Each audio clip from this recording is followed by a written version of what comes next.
welcome to the deep dive. You're joining us today to really cut through the noise and get genuinely well-informed fast. Yep. We're taking a close look at the ideas in Morgan Housel's Same as Ever, specifically through the lens of those sources you shared with us. That's right. Our mission today really is to pinpoint those enduring truths about how the world works, how humans behave, Yeah. even when everything around us feels like it's in constant motion. Exactly. And you should expect some surprising connections, maybe some timeless lessons. Hopefully a fresh way of seeing things you might have already thought about. Right. This deep dive is designed to give you a real understanding, of the underlying forces at play in your sources. We're not just summarizing here. No, definitely not. We're trying to extract the core principles about, well, navigating risk, understanding expectations, the true nature of progress. And that human element, right? The often irrational part that shapes pretty much everything. Couldn't have said it better. Okay, so let's jump in with something that often catches us completely off guard. Risk. Housel argues that the dangers that truly impact us aren't usually the ones we're actively, guarding against. Right. It's those unforeseen surprises. Exactly.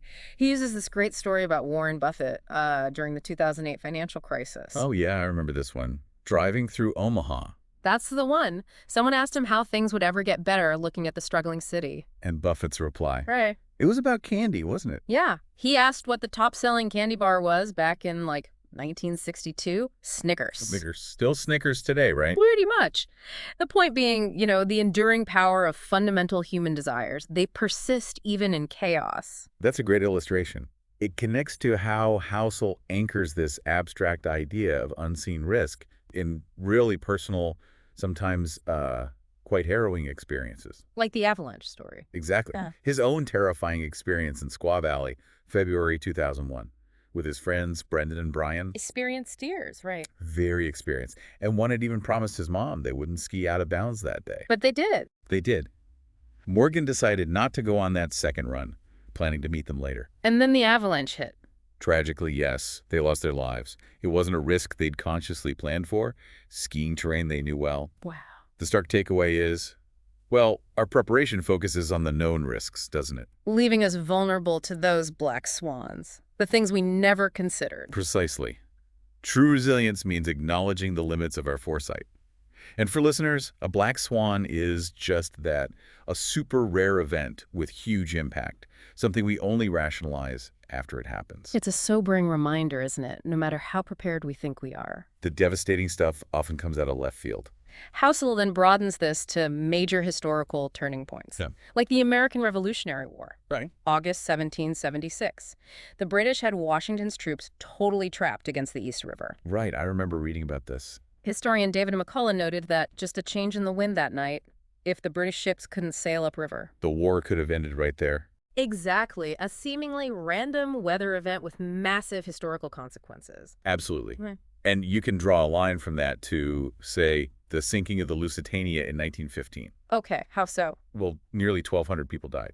Housel points out that if the fourth boiler room hadn't been shut down for repairs, It would have arrived earlier, a day earlier, yeah, likely avoiding the German U-boat entirely, which could have changed the course of World War I. potentially delayed or even prevented U.S. entry.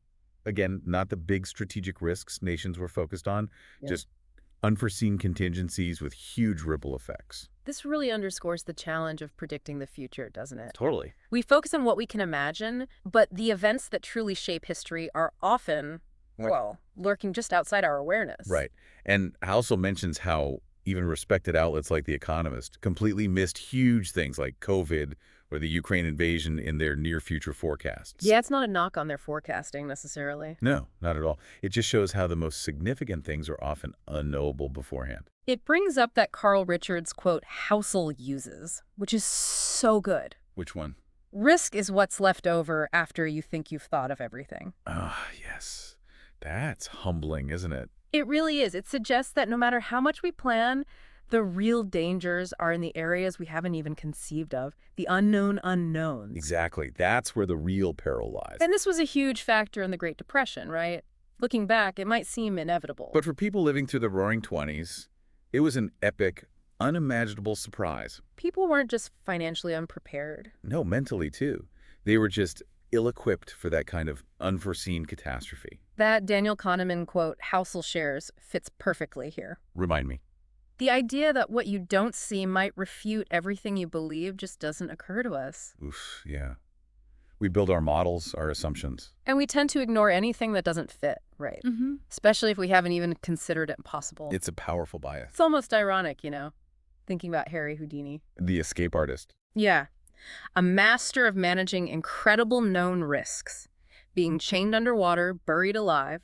He planned for all that. Right, that was his world. But what undid him? A completely unexpected punch from a student, Gordon Whitehead. Oh, I didn't know that's how he died. Led to a ruptured appendix, eventually death.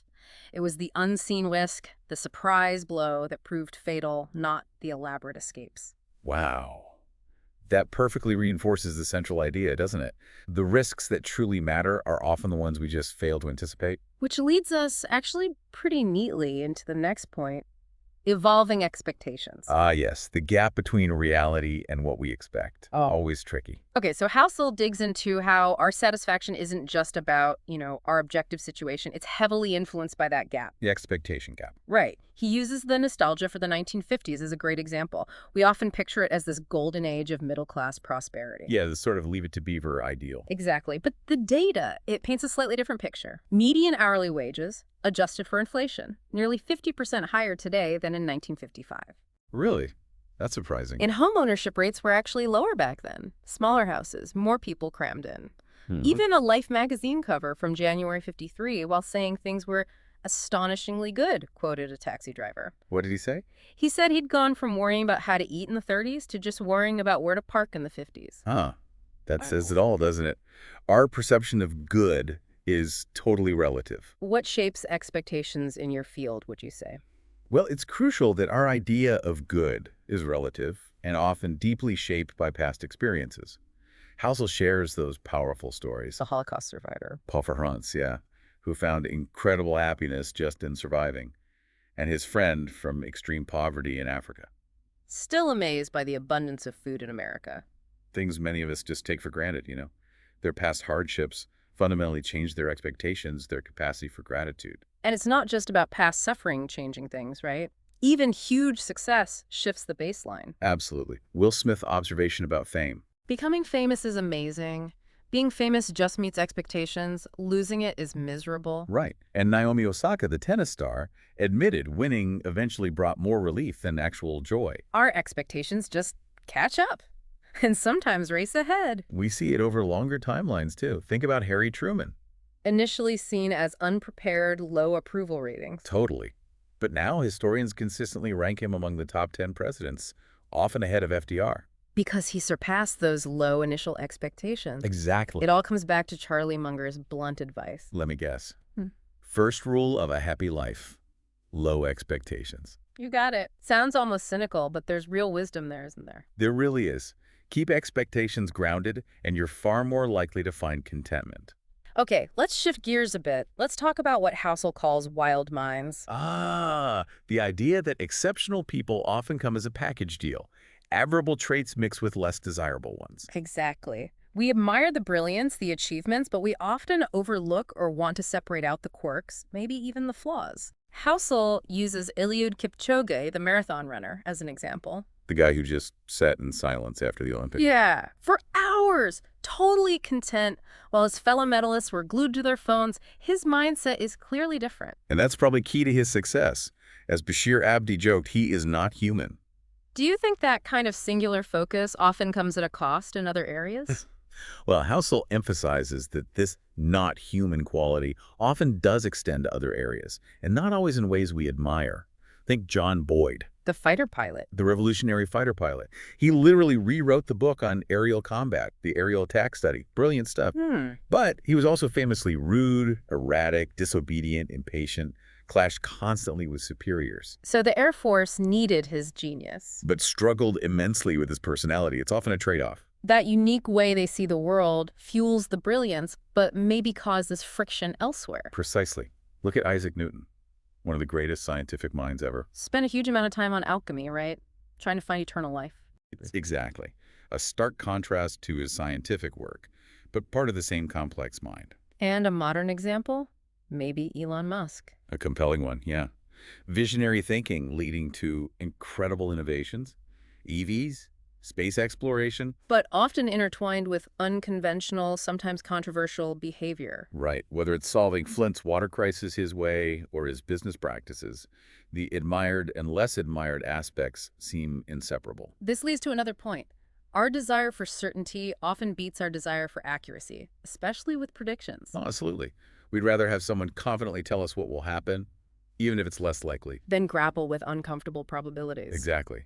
Have you noticed that in how information is consumed in your field? All the time, someone saying 60% chance of recession might be more accurate. But the person declaring there will be a recession this year Yeah.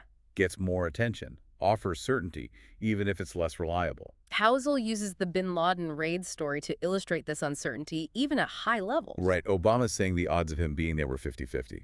And one of the SEALs felt their odds of surviving were 50-50 too. High stakes, significant uncertainty, even with meticulous planning. And then there's Mo Steller's point about large sample sizes. That with billions of people, even 1 in a million events happen constantly. Yeah, it helps explain why the world feels so chaotic sometimes. Rare events seem common just because there are so many chances for them to occur globally.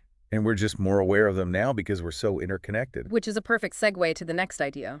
The power of pessimism and our bias toward bad news. Right. Our modern world has totally changed how we get information.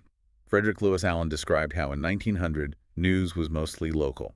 A Maine fisherman, an Ohio farmer. Yeah. They had different worlds based on their local papers. Exactly. But then radio, TV, the internet, social media, it all became global. And sadly, that contributed to the decline of local news too, right? Tragically.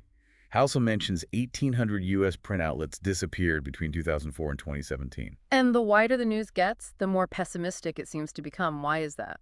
A couple of key reasons, Housel suggests. First, bad news just grabs our attention more. Pessimism feels urgent, seductive somehow. Right. Optimism often doesn't have that same pull. And second, just probability. The chance of something bad, a disaster, a fraud, a scandal happening somewhere in the world right now, it's basically 100%. So our horizons now cover everything, everywhere. And we just see more of the bad stuff that's always happened, creating this illusion the world is more broken than it might be. Housel says the world breaks about once a decade, always has. We just hear about it instantly now. Right. It connects back to Munger's doubt avoidance tendency. Right. We crave certainty. And the constant barrage of bad news, while seeming informative, maybe just amps up our anxiety about the future. And Housel rightly notes that our inability to perfectly forecast the past doesn't stop us wanting to forecast the future. That yearning is deep. Even seasoned experts, like that 75-year-old economist example. With 50 years of experience, Yeah. still basically making educated guesses about the economy. Okay, moving on. Let's talk about why sometimes the best story wins, even if it's not the most factually groundbreaking. This is fascinating. Compelling narratives have incredible power, don't they, to inspire, evoke emotion, grab attention. Way more than dry facts often do. Think about Martin Luther King Jr.'s I Have a Dream speech. The core message was powerful, sure, but the delivery. Masterful storytelling. And improvisation, too, right? Mahalia Jackson urging him, tell him about the dream, Martin. Yeah. Have you ever seen a less factually solid argument win just because it was told better? Oh, absolutely. Mark Twain knew this. He'd read his writing aloud to his family. And cut anything that didn't grab him? Exactly. Double down on the parts that did. He understood engagement is critical. Housel uses Yuval Noah Harari's Sapiens as another example. Huge success. Even though a reviewer noted the facts weren't new and some ideas were flawed. Right. Harari himself admitted it was mostly presenting common knowledge in a new, compelling way. Excellent writing, captivating stories. It's the presentation. Ken Burns' The Civil War doc. Huge phenomenon, right? Drew Super Bowl numbers. Covering a well-known period. But Burns focused meticulously on the narrative, even timing sentences to music for emotional impact. Stephen Hawking famously said, every equation would have book sales. People want a story, not a complex lecture. And Churchill's impact. Largely his oratory, his ability to motivate through speeches. Even in the stock market, which seems rational. Company valuations are basically stories we tell ourselves about their future potential. Understanding those narratives is key. So the takeaway is that effectively repackaging existing knowledge can be more impactful than just generating new info. It makes you wonder, who are we overlooking because they aren't great storytellers? And what beliefs do we hold that are maybe more due to good storytelling than solid substance? Good questions. Now let's dive into the wonderfully unpredictable things that don't compute. The irrational human element. Ah, yes. Will Durant's quote, "Logic is an invention of man and may be ignored by the universe." Love that. And it often is ignored, right? So many decisions are driven by emotions, biases, things you just can't quantify. Which is frustrating if you expect perfect rationality. The Vietnam War is a stark example Housel uses, Westmoreland focusing on kill ratios. Telling Senator Hollings they were killing 10 enemies for every American loss. But Hollings countered that Americans cared about their losses, not the enemies. And Ho Chi Minh's supposed quote, "You kill 10 of us, we kill one of you, but you will tire first." Yes, highlights those unquantifiable factors like will, endurance. Metrics don't capture everything. Similarly, the Battle of the Bulge. The Allies underestimated Hitler's willingness to launch that counterattack. Logically, based on resources, it seemed irrational. Exactly. They overlooked the extent to which he might have become detached from a rational assessment. Eisenhower and Bradley's planning was generally sound, but they didn't fully account for that level of irrationality. And Roger Bannister breaking the 4-minute mile. Believed impossible for years. Then he does it, and suddenly lots of others follow. The physical limits hadn't changed. But the mental barrier shattered. It wasn't just muscle function, like A.V. Hill's work suggested. It was the story people told themselves about what was possible. That irrational human element is always there in the economy too, isn't it? Driving booms and busts. Definitely. Defying logical analysis of fundamentals. As per Byland said, economic value is basically whatever someone wants has value, regardless of the reason, often rooted in emotion. Spreadsheets don't capture that. Not really. Housel shares the John Nash story, too, the brilliant mathematician. Who also believed he got messages from aliens. Right. And Nash said those irrational ideas came with the same force as his mathematical insights, so he took them seriously. Wow. A reminder that innovation can spring from minds that don't always operate in a purely rational box. He even discussed it respectfully with colleagues like George Mackey. This section also hits hard on incentives. Financial bubbles seem irrational from the outside. But for those inside, like mortgage brokers in the housing crisis, the rewards create a powerful incentive to keep it going, often leading to self-delusion. And finally, Hyman Minsky's financial instability hypothesis. So simple, so insightful. Stability leads to optimism. Optimism fuels debt and risk. And that debt creates instability. The absence of crisis paradoxically sows the seeds for the next one. And this isn't just economics. Long, calm periods breed vulnerability everywhere. Lack of a recent pandemic maybe made us complacent about COVID. Or that counterintuitive thing, record rain leading to record fires. Right. NOAA explained it, more vegetation grows, then dries out, becoming fuel. Apparent safety creating future crisis conditions. Okay, let's move to the pitfalls of too much, too soon, too fast. Buffett's joke comes to mind immediately. The one about making a baby in 1 month with 9 women. Exactly. You just can't. Some processes have natural time horizons you can't compress without problem. We see it everywhere. You can't just scale up a human 3 times and expect triple performance. Biology has limits. Think of rhinos, giraffes. Their proportions change dramatically with size. Or the tragic case of Robert Wadlow, who just grew too large for his body. JBS Haldane's points about fleas, mice, flies scaling affects creatures differently due to physics. And trying to rush things is a huge cause of investing mistakes, right? Trying to compress growth timelines leads to bad decisions. Same with companies. Starbucks' crazy expansion in the 90s and 2000s. Opening thousands of stores a year. Yeah. From maybe 400 in 94 to thousands annually by '07, eventually led to saturation, declining sales growth.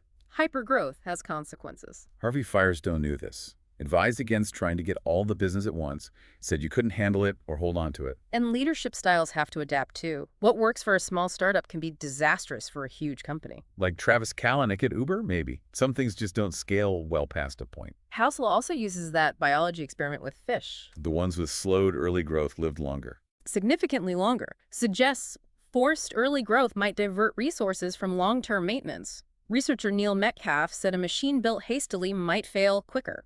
Ties into Robert Greene's point about impatience hindering creativity. Exactly. Many truly valuable things, relationships, careers, investments, get their value from the time and effort put in. the patience, even the scarcity. Yet our first instinct is often speed it up, make it bigger, faster. A dangerous impulse sometimes. Definitely. Now let's flip that coin and look at when the magic happens, how stress and challenge can actually be catalysts. Right. History's full of examples where big leaps happen not in comfort, but during or after crises. Like the Triangle Shirtwaist Factory fire. Horrific tragedy in 1911 NYC, 146 garment workers died. But it spurred the workers' rights movement, right? Because people like Rose Schneiderman and Francis Perkins were determined it wouldn't happen again. Exactly. Collective outrage turned into action. And major wars often drive huge tech leaps out of sheer necessity. Radar, jet engines, synthetic rubber, all boosted by wartime needs. Militaries face huge problems needing immediate solutions.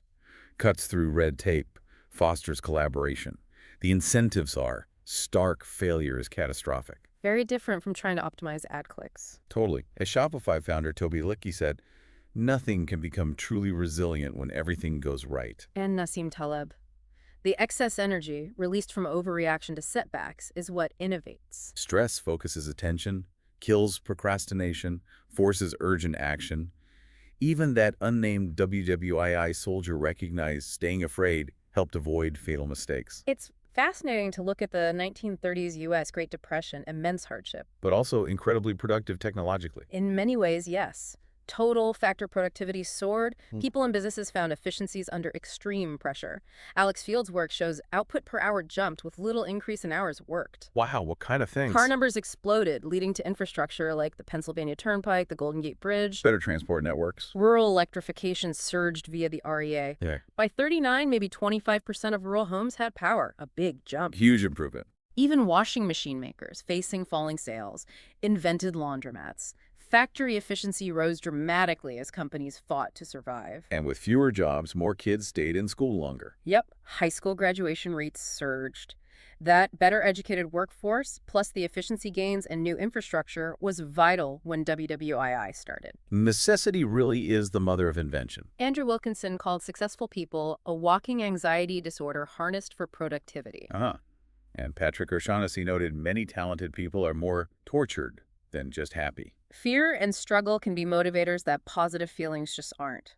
Hardship isn't desirable, but it plays a crucial, surprising role in progress. Which brings us to the contrast between overnight tragedies and long-term miracles. Right, the asymmetry in how we perceive negative versus positive change. Bad news catastrophe, loss of confidence happens fast, visibly. Huge immediate impact. Good news, often slow, compounding gains over long periods. Less noticeable, less appreciated. Housel starts with Eisenhower's 1955 heart attack. Big negative event, immediate headlines. But what happened since then with heart disease treatment? Extraordinary. The death rate plummeted, right? Over 70% decline since the 50s. Think of the lives saved, suffering reduced. Monumental. But it rarely makes headlines because The average annual decline was only about 1.5%. Slow, steady progress just goes unnoticed day to day. same with economic growth. Real GDP per capita up 8-fold in a century. Unbelievable transformation. But averaging maybe 3% a year, easy to overlook. People remember the recent past where gradual progress feels invisible. Conversely, things that thrive for decades can collapse incredibly fast. Lehman Brothers, Enron. Even the Soviet Union, seemingly stable entities facing rapid, irreversible decline. Growth in complex systems faces headwinds, needs sustained effort. Decline, fewer obstacles, is often complex to make, simple to break. Harari's analogy, creating a human life versus its end, or peace versus war. Exactly. Many good choices for peace, one bad one for war. And because bad news is so visible, often sensationalized, it feels more prevalent than quiet, steady progress. Housel's thought experiment highlights this. Asking if the average American will be twice as rich in 50 years sounds improbable. But it only needs about 1.4% annual growth, which sounds pessimistically low. Same data, totally different perception based on framing. Which leads to the subtle but profound power of tiny and magnificent. How small, seemingly insignificant things compound into extraordinary outcomes, good and bad. It's a reminder that big threats and successes don't always come from the biggest sources. Housel uses the Tsar Bomba example. The massive Soviet nuke. Huge destructive power. But its very scale, the catastrophic global consequences made it strategically impractical. So smaller, more deployable nukes became more relevant threats. Right. And big disasters rarely stem from one huge risk. The Great Depression wasn't one thing. But a mix of smaller risks compounding. Overvalued stocks, real estate speculation, poor farming. All reinforcing each other. Same argument for COVID, a series of smaller risks scourging and multiplying into a global crisis. Housel suggests it's maybe prudent to assume the world breaks about once a decade. Not necessarily from black swans, but from smaller, more probable events interacting complexly. But conversely, the most amazing force, evolution. Arises from tiny, incremental genetic changes over vast time. Physicist Albert Bartlett said our biggest failing is not grasping exponential functions. So true. And it's crucial in investing. Howard Marks tells that story of the investor with consistent, not top-tier returns. Who achieves exceptional long-term results through compounding. Exactly. The key question isn't just highest returns, but best sustainable returns over the longest period. Okay, let's dive into the paradoxical idea of elation and despair coexisting. How progress needs both optimism and pessimism. Seems contradictory, right? Mutually exclusive mindsets. But Housel argues balancing them is crucial. His advice: save like a pessimist and invest like an optimist. That blend. Belief in a better future, but acknowledging inevitable setbacks. It's a recurring theme for successful navigation. Like the Stockdale paradox, named after Admiral Jim Stockdale, Vietnam POW. Maintain unwavering faith you'll get out eventually. While confronting the brutal reality of the present without delusion. A tough balance. Yeah. Even the American dream, inherently optimistic. Gained traction during the dire Great Depression. And Bill Gates. Immense confidence, competitive drive. But insisted on enough cash reserves for Microsoft to survive 12 months with zero revenue. A very pessimistic safety net from an optimist. Housel calls the ideal state being a rational optimist. Acknowledging problems but staying hopeful long-term. Ultimately, lasting success means surviving the short-term problems to enjoy the long-term growth. It's often optimistic risk-taking combined with pessimistic safety measures. Even evolution shows this. Adapting to one pressure can create vulnerability to another. No species is perfectly adapted. Extinction is inevitable for all. Ivan Schmalhausen's work on stabilizing selection highlights that balancing act. And relatedly, Housel mentions the value of seemingly wasting time. For creativity, critical thinking, Amos Tversky's quote. The secret to doing good research is always to be a little underemployed. Allowing time for unstructured curiosity is crucial for big problems. George Shultz had his Shultz hour for just thinking. Which leads to the counterintuitive idea that some inefficiency might be ideal. Holding cash in investing seems inefficient in bull markets. But invaluable in downturns. Provides a buffer, opportunity.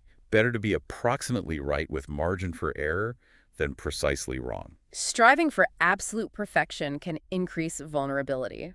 Now let's tackle why it's supposed to be hard.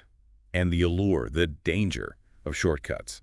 The Donner Party story is such a stark cautionary tale, isn't it? Taking Hastings' shortcut, leading to unimaginable suffering, starvation, death, vividly shows valuable pursuits often involve inherent difficulty. Housel talks about finding the optimal amount of hassle to accept. Right. If your tolerance for inefficiency, bureaucracy, what Pressfield calls the resistance, is zero, you'll struggle in an imperfect world.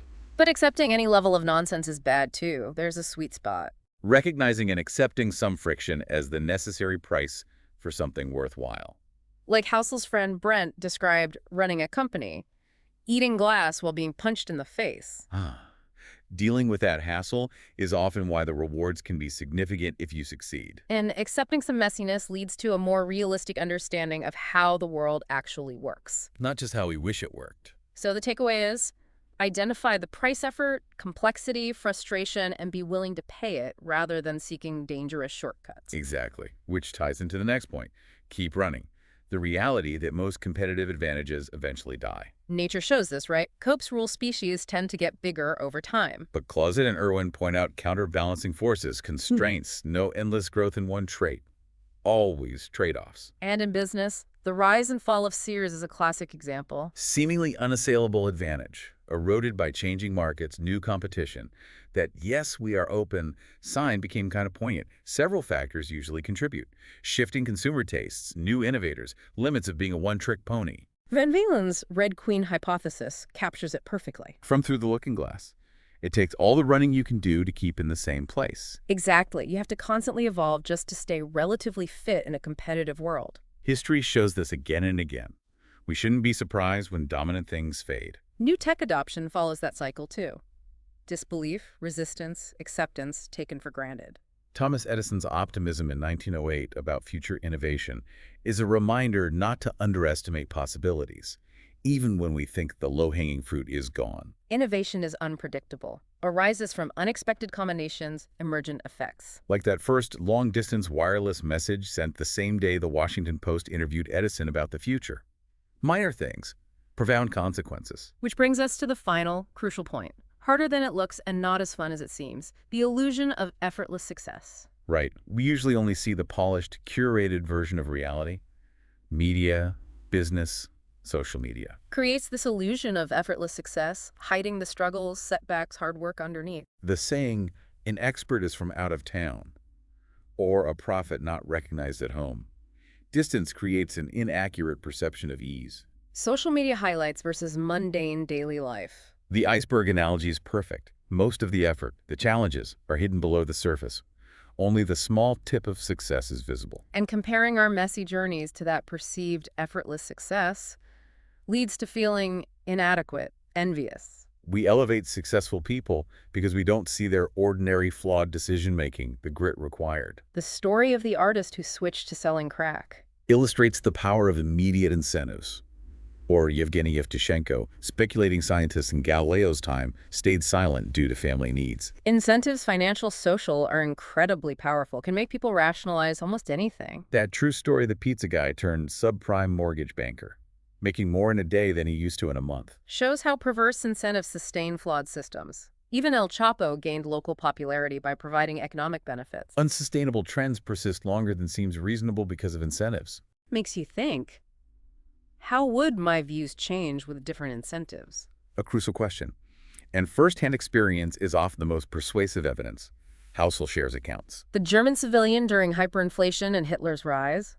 Varlam Shalamov on how Gulag stress transformed people. WWII's Soldiers Combat Reality versus Training, as Stephen Ambrose chronicled. Even public opinion shifts fast with shared experiences. High taxes after WWII, then the Reagan Revolution decades later. And even for amazing achievements, reality often differs from expectations. Al Bean's anticlimactic moonwalk memories. Collins's realistic comments about Aldrin's experience. Finally, Housel briefly touches on time horizons. Reminding us that committing to the long run is easy to say, hard to do. Elizabeth Taylor's quote before divorcing Eddie Fisher, "Nothing will ever separate us." Hilarious reminder of unpredictability. And the distinction between expiring information, news, and permanent information, timeless principles. Permanent info offers compounding benefits, explaining the why, even if it's less attention-grabbing. Which leads thoughtfully to trying too hard. The allure of complexity over simple effectiveness. Harold Varmus on the cancer paradox. Understanding the defects better than controlling the illness. Partly because boring prevention is neglected for exciting treatment research. MIT's Robert Weinberg agreeing prevention might have more impact but isn't as stimulating scientifically. Dijkstra's blunt take. Simplicity is the hallmark of truth. Complexity continues to have a morbid attraction, and complexity sells better. Look at the length of the tax code versus the Constitution. While some complexity is needed, often a few simple variables drive most outcomes. But complexity feels like control, sophistication, simplicity mistaken for ignorance. Sometimes.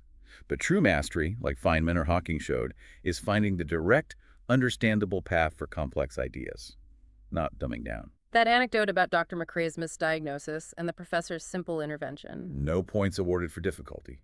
Effectiveness is what matters. And lastly, the enduring impact of wounds heal, scars last. Events fade, conditions change, but the psychological impact of significant experiences leaves lasting scars, shapes perspectives, behaviors for years, generations. The lack of visible damage at the Pentagon post 9/11 versus the permanent security changes at Reagan National Airport, constant reminders. People with different experiences have different perspectives. Debates often stem from different backgrounds, not just different principles. The staggering death toll on WWII's Eastern Front, the destruction in the Soviet Republic, transformative experiences. Left lasting effects. More diabetes, depression, lower marriage rates, life satisfaction. Frederick Lewis Allen described the post-depression college generation as cautious, subdued, unadventurous. And the scarcity in post-WWII, Europe, reported by Hamilton Fish Armstrong, deeply felt long-lasting impacts shaping worldviews. And so as we wrap this up, we circle back to that central theme from House's work and your sources. Right. Despite constant dizzying change. Fundamental aspects of human behavior and how the world works stay remarkably consistent. And these enduring principles profoundly influence events, often in underappreciated ways. We really hope you'll take some time to reflect on these insights. Consider how these little laws of life, as Housel calls them, How they might apply to your own experiences, the sources you shared, the world around you. and maybe a final thought to ponder. Go on. Considering the surprising power of small things compounding over time, what relatively minor trend or development you're seeing now might end up having the most significant, unexpected long-term consequences down the road. Oh, that's a good one to chew on. Thank you for joining us for this deep dive. We encourage you to keep exploring these enduring ideas. Thank you for joining us at Wisdom House, where we bring you timeless insights from the greatest books. If you found this deep dive valuable, don't forget to like, comment, share, and subscribe to Wisdom House. Stay curious, stay inspired, and we'll see you in the next video.